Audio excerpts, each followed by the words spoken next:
Hello everyone, Zeus here.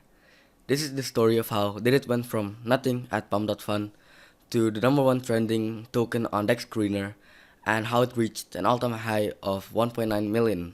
Tell me the duck story. Bum bum bum, ba-dum ba-dum. A duck walked up to a lemonade stand and he said to the man, run in the stand, hey, bum bum bum, got any grapes? Hello everyone, Zeus here. Welcome to the first ever DIDID update. So to start things off today, we're actually in dexscreener now. Yeah? Yeah, we're actually in dexscreener. In the span of a few days, around 4 days, we went from a pretty slow token in pump.fun to a pretty fast growing token in dexscreener. But I almost didn't witness a lot of it because just a few hours before DIDID started to pop off, I was still really sick, so I had to get a blood test done to see what sickness I had and what medication I needed. And so a few hours later, I was in my car with my dad on the way to a blood clinic. That's when it started going up. I didn't really expect anything much and I just let it go.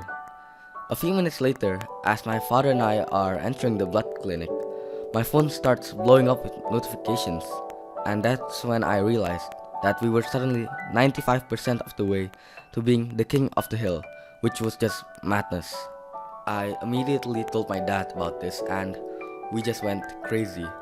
We found a seat as fast as we could and we just kept staring at my phone.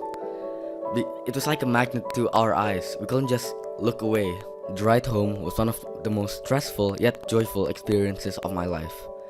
Every minor inconvenience on the road, like a traffic stop or anything really, it felt like it spanned for an eternity.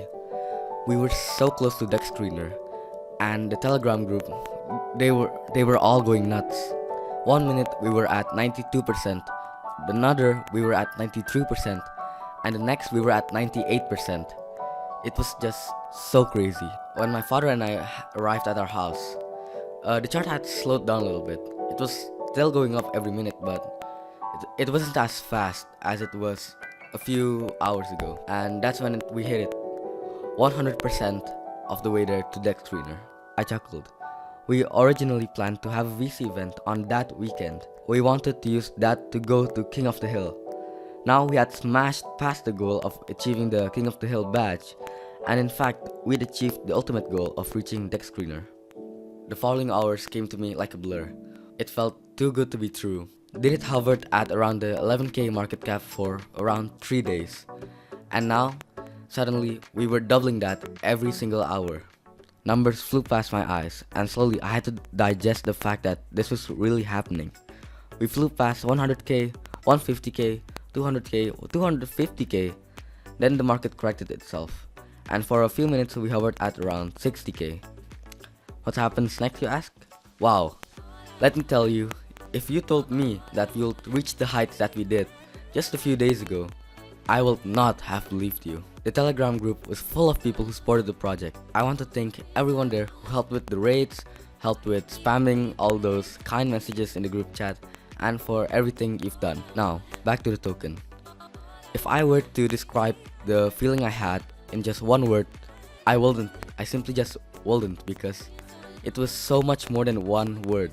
In the span of 3 hours, we had quadrupled our market cap. No, we'd done more. We'd reached 600k and we didn't look like we were stopping anytime soon. Now, DIDID was actually a serious token in the market. Some of my friends went from not caring about the project, in fact some of them made fun of the project, to suddenly being so supportive and loving the project. None of them really understood what the hell a meme coin was, but you can't just ignore a $1 million market cap. When we hit that milestone, I wasn't in tip-top shape. My stomach had started to act up and my head was starting to spin. But during that time, I realized something. I could have just gone and sold a portion of my share right then and there. But by that time, I had amassed around 140,000 US dollars, which could have gone straight to my personal wallet to be used for hell knows what. But it wasn't, because I believe in the project.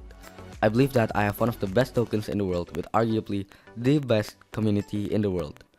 And so with this in mind, I refrained from selling. As I've said multiple times before, we plan to grow it slowly. Just a few days ago, we had our first ever VC. There, we tested our buy bot, we burned 1.6 million tokens, and we also relaunched our website. This was to prove that I'm still invested in the project and that I still believe in the project and that I want to bring this to even higher heights. Another thing that I would like to say is that I tried reaching out to Bird Business via Telegram when the market corrected from 1.9 million to 200k. I wrote him this really nice letter, but he just didn't read it for some reason. And that's when I realized another thing. Maybe I couldn't just sit in his shadow or be on the same level as him. Maybe I would have to betray him, like Marquez to Rossi or Anakin to Obi-Wan. My goal is to be a step higher than Hammy in the crypto ladder, because I know for a fact that DIDID is much better than Hammy. That's all I want to share with you today. In the next video, I'll talk to you about how I want to treat DIDID. I want to treat it as a company and not just a meme coin. I want DIDID to be a company that uses the power of the blockchain and how teenagers can build their dreams. For now, that's it. Thank you for watching. Feel free to voice your opinions down in the comment section below. This is you signing off. Quack, quack, quack, quack.